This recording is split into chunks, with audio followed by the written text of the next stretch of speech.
Feche os olhos por um segundo e imagine o Brasil colonial. O que vem à sua mente? Talvez fazendas enormes, gado pastando, vaqueiros montados em seus cavalos, cortando aí o sertão. Parece familiar, não é? Mas existe um detalhe chocante que os livros de história muitas vezes esquecem de mencionar. Nenhuma dessas imagens seria possível antes do ano 1500.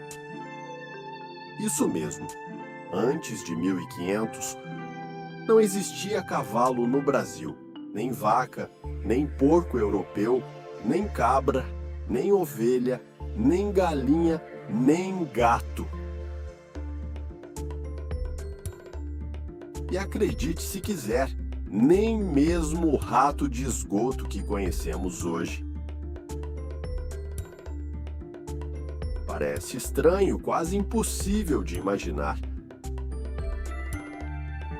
Mas é a mais pura verdade. Hoje nós vamos descobrir como a chegada de algumas caravelas não trouxe apenas europeus, mas desencadeou uma das maiores transformações ecológicas e culturais da história do planeta.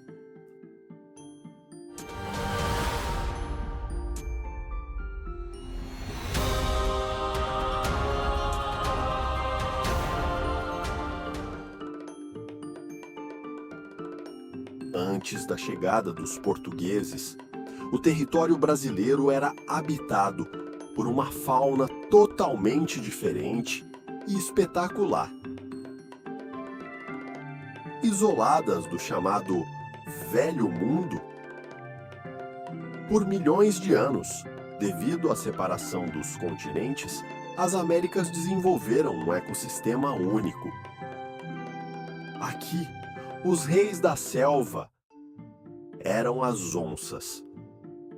Os maiores herbívoros não eram bois, mas sim as dóceis antas e as simpáticas capivaras. O chão era território de tatus e veados nativos. O céu pertencia às araras e aos tucanos. Havia humanos aqui, claro. Milhões de indígenas viviam por todo o território. Eles até tinham animais de estimação. Já existiam cães no Brasil antes de 1500. Mas eles não vieram em navios. Esses cães foram trazidos pelos ancestrais dos povos indígenas milhares de anos antes, caminhando pelo Estreito de Bering durante a Era do Gelo. Mas grandes animais de criação, feras de carga e transporte, isso era ficção científica para os povos nativos.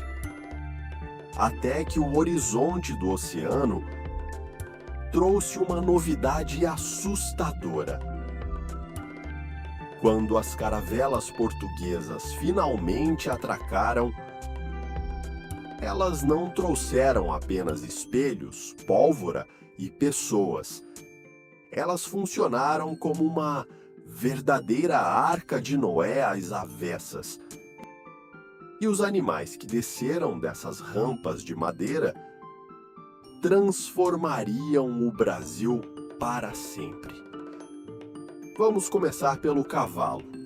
Curiosamente, parentes distantes dos cavalos existiam nas Américas, mas haviam sido extintos há cerca de 10.000 anos. Quando os europeus reintroduziram os cavalos no século XVI, foi um choque absoluto.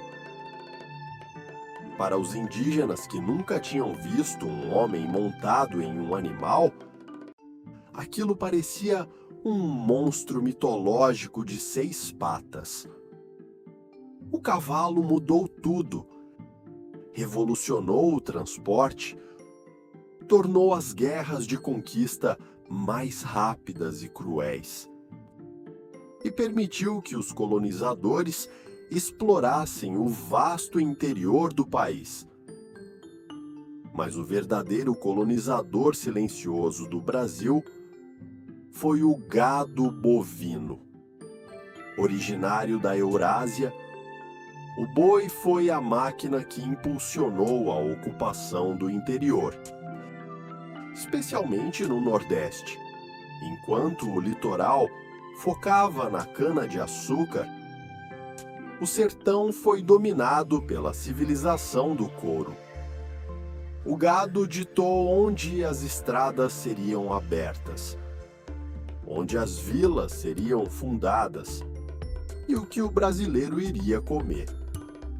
E para alimentar essa nova população que chegava, vieram os animais de subsistência. As cabras e ovelhas foram fundamentais para as primeiras vilas, sobrevivendo facilmente no clima árido. E claro, a galinha, originária lá da Ásia, ela se adaptou tão bem ao clima tropical que rapidamente se tornou parte indispensável da alimentação cotidiana em qualquer quintal brasileiro. Mas um dos impactos mais selvagens veio com o porco europeu. E aqui vale um parêntese importante. O porco doméstico que conhecemos hoje tem origem no javali da Europa e da Ásia. Não existia porco nativo no Brasil. Mas sabe o que acontece quando você traz porcos para um paraíso tropical sem grandes predadores? E alguns deles escapam das fazendas, eles voltam a ser selvagens. Populações inteiras de porcos fugiram para as matas ao longo dos séculos e criaram populações ferais que alteraram ecossistemas inteiros. Porém, nem todos os animais foram convidados. Alguns invadiram o Brasil como passageiros clandestinos.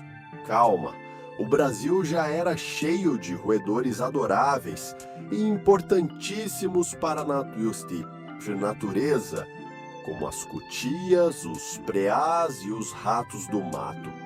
Mas aquele rato europeu, o famoso rato de navio, o rato urbano portador de doenças que infesta as cidades, esse chegou escondido nos porões.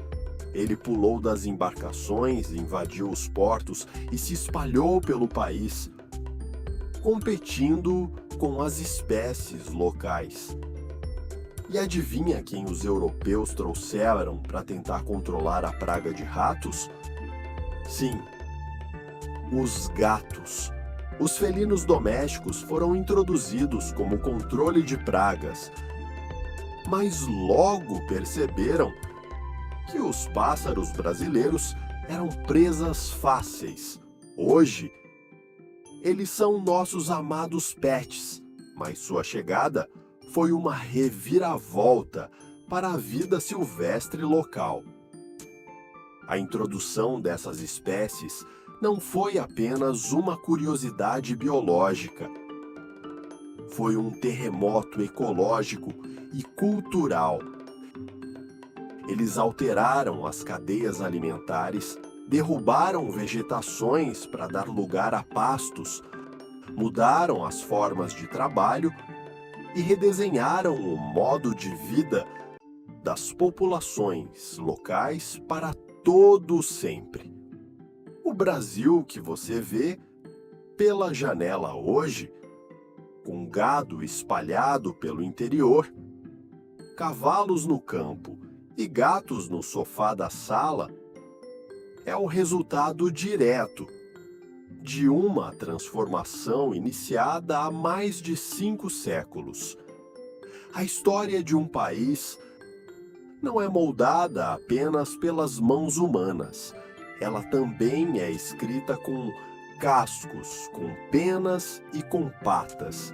E às vezes, os maiores impactos chegam silenciosamente, dentro do porão escuro de um navio. Ficou surpreso com essa história? É louco pensar que o nosso prato de comida, de todo dia, e os animais que a gente tanto ama, são, na verdade, os primeiros imigrantes do Brasil. Gostaria que eu fizesse um vídeo mostrando os animais e plantas brasileiros que dominaram o mundo e mudaram a história da Europa? Se quiser ver esse vídeo, deixe nos comentários a palavra nativos. E não se esqueça, se você curtiu descobrir esse lado invisível da história, esmaga o botão de like para apoiar nosso trabalho e se inscreva no canal. Compartilhe esse vídeo no grupo da família para ver quem mais não sabia dessa curiosidade.